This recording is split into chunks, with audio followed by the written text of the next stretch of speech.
महाराष्ट्रामध्ये कधी नव्हे इतकी मोठी कर्जमाफी मुख्यमंत्री देवेंद्र फडणवीसजी, एकनाथ शिंदेजी, सुनेत्रा पवारजी यांनी केलेली आहे। 36,000 कोटी रुपये या ठिकाणी शेतकऱ्याच्या या कर्जमाफीकरता दिले आहे आणि या कर्जमाफीतनं बऱ्यापैकी आम्ही जे शेतकऱ्याच्या पाठीशी उभं राहण्याचा प्रयत्न करतो आहे। निवडणुकीच्या काळामध्ये आम्ही एक मॅनिफेस्टो दिला होता, जाहीरनामा दिला होता महायुतीने। महायुतीच्या जाहीरनाम्यामध्ये कर्जमाफी म्हटलं होतं, ती आम्ही केलेली आहे आणि पुन्हा शेतकरी कर्जबाजारी होऊ नये याकरताही विशेष योजना आम्ही तयार केली आहे। केवळ कर्ज माफ करूनच नाही तर कर्ज पुन्हा शेतकऱ्याच्या वर होणार नाही याची योजना आम्ही तयार केली आहे।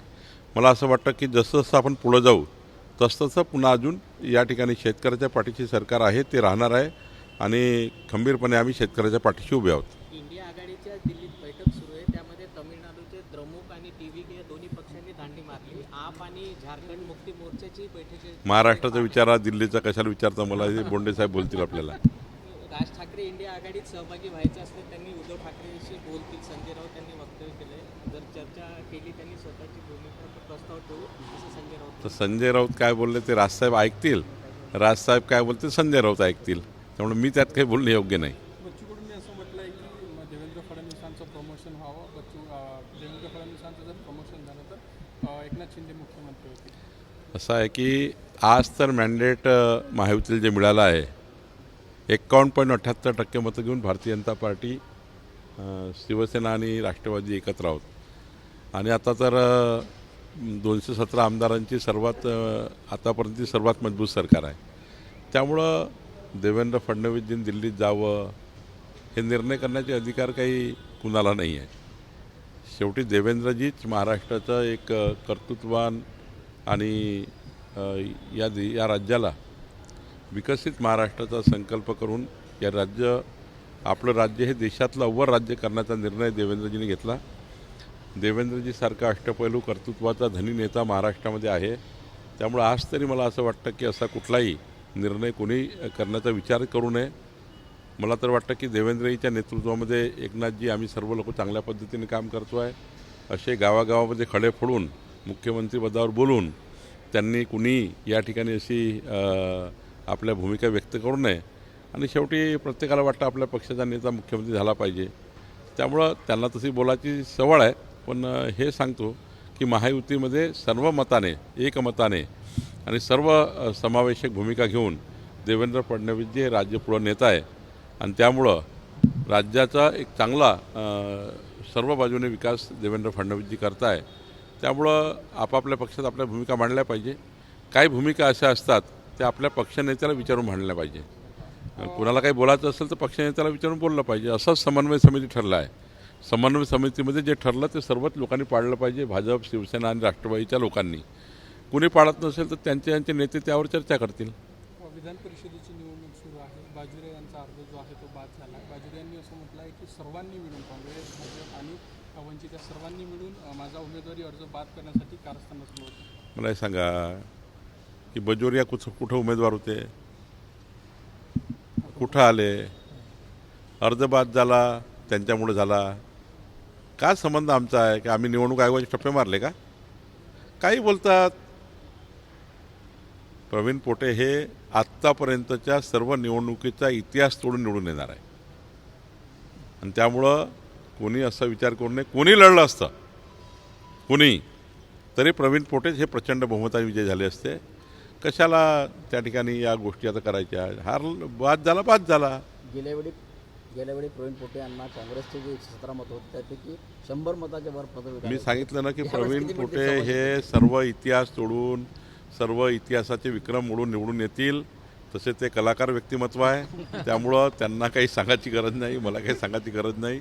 निश्चितपणे एक चांगला मोठा विजय अमरावतीमध्ये होईल। काय नेमक्या कलाकारा पाहायला मिळतील? हां त्या काळात काय नेमक्या कलाकार सर्व समावेशक उमेदवार आहे प्रवीण पोटे. सर्वपक्षीय विमानतळ परिसरामध्ये शनिवारी शिवाजी महाराज पुतळ्याचा अनावरण झाला. त्यामध्ये उपमुख्यमंत्री एकनाथ शिंदे आणि सुनेत्राबाई यांचं पत्रिकेत नाव नव्हतं. त्यामुळे शिवसेनेच्या पक्षातील नेत्यांनी नाराजी व्यक्त केली. नाही ते मला वाटतं की एकनाथ शिंदेजी आणि सुनेत्रा पवारजींचं नाव असायलाच पाहिजे, त्यांना निमंत्रित केला पाहिजे. कुठं गल्लत झाली बघावी लागेल. राज्यामध्ये आमचा नेता मुख्यमंत्री व्हावा. विधान परिषद निवडणुकीमध्ये हां 30 जागा जिंकल्या. 17पैकी 17 हा आता अनाऊन्स झाला. 17पैकी 17 आणि प्रचंड बहुमताने सर्व इतिहास मोडून. सर मेडिकल कॉलेज संदर्भात आज काही बैठक होणार आहे का जागे नाही, संदर्भात आज मी आचारसंहितेमुळे बैठक घेऊ शकत नाही, पण मी फोनवर चर्चा करतो आहे की कुठं जागा आता मापसूची जागासुद्धा आम्ही बघतो आहे. ती जागा जी आहे ती जागा फॉरेस्टची आहे, जी आता प्रस्तावित आहे. फॉरेस्टची जागा मिळवायला वेळ लागतो, तरी बघू रवी राणाजी काय म्हणतात किंवा या ठिकाणी काय चांगलं आहे. सर्व लोकांना सर्व आमदारांना विश्वास देऊन करू. मेडिकल कॉलेज हलवण्याचा काही नाही, काय अजून चर्चा नाही आहे, अजून विषयही नाही आहे. मी सर्व आमदारांची चर्चा करेल आणि लवकर जी जागा मिळेल तिथे करू. आमचा नेता मुख्यमंत्री व्हावा यासाठी आम्ही संपूर्ण महाराष्ट्रात फिरतोय. त्यासाठी मोर्चे बांधणी सुरू असं बच्चू कडून मी वारंवार सांगितलं ना, त्यांच्या पक्षाचा मुख्यमंत्री होणं किंवा ते होऊन त्याच्याकडे त्यांची स्वप्न बघणं किंवा त्याची योजना तयार करणं किंवा जे काही त्यांच्यासाठी करणं हे त्या पक्षाच्या नेत्याची जबाबदारी आहे. प्रत्येकाला वाटतं आपल्या पक्षाचा मुख्यमंत्री झाला पाहिजे, त्यांनाही वाटतं आहे. पण मी आधीच सांगितलं की या राज्यामध्ये तिन्ही पक्षाचं जे मॅन्डेट मिळालं आहे, भारतीय जनता पार्टी 137, शिंदेजी आणि आपले सुनेत्रा पवारजी आम्ही सर्व मिळून 218 आणि त्यामुळे हे मॅन्डेट आहे. आता मॅन्डेटला शेवटी महत्त्व असतं राजकारणामध्ये, लोकशाहीमध्ये. त्यामुळे मॅन्डेटवर जायचं. आज काही तो विचार करायची गरज नाही कुणाला. राज्यसभेची सुनेत्रा पवारची जी जागा होती ती आता राष्ट्रवादीने दिली. पण नवनीत राणाचं नाव एकंदरीत सर्व चर्चेत नवनीत राणाजी या भारतीय जनता पार्टीच्या अत्यंत निष्ठावान कार्यकर्ते आहेत. त्यांनी प्रचंड निष्ठेने काम केलेलं आहे. कधी ते असा निर्णय करणार नाही भाजप सोडून दुसऱ्या पार्टीत जाण्याचा. त्या हिंदुत्ववादी जय श्रीराम जय हनुमानजी म्हणत काम करतात आहे. त्यामुळं असा विचार त्यांच्याबद्दल करू नये.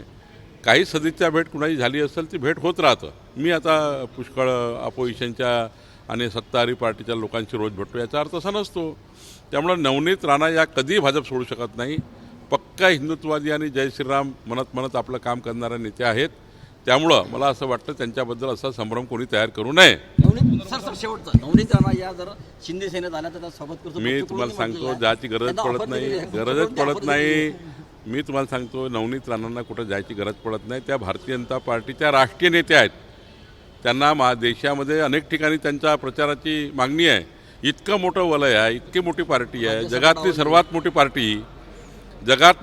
मोठी पार्टी. त्यामध्ये नवनीत राणासारख्या त्यांच्या बाजूने सर्वच त्या ठिकाणी पॅरामीटर आहे. त्या नेत्या आहेत, महिला आहे, त्या ठिकाणी त्यांनी संसदेत काम केलेलं आहे. देशामध्ये त्यांच्या अनेक ठिकाणी प्रचाराला बोलवतात. अशावेळी इतकी जागतिक स्तरावरची सर्वात मोठा पार्टी सोडून कशाला तर नवनीत राणे तिकडे जातील. त्या हिंदुत्ववादी कार्यकर्त्या आहेत, त्या भाजपचाच विचार पटणाऱ्या आहेत, भाजपच्या विचाराच्या आहेत. आयुष्यभर त्या भाजपमध्ये राहणार आहे. पुनर्वसन नवनीत राणांचं होणार का? भाजपच्या वतीनं पुनर्वसन होईल का? आत्ता नवनीत राणाजी ज्या ठिकाणी आहे त्या ठिकाणी चांगल्याच पदावर आहे.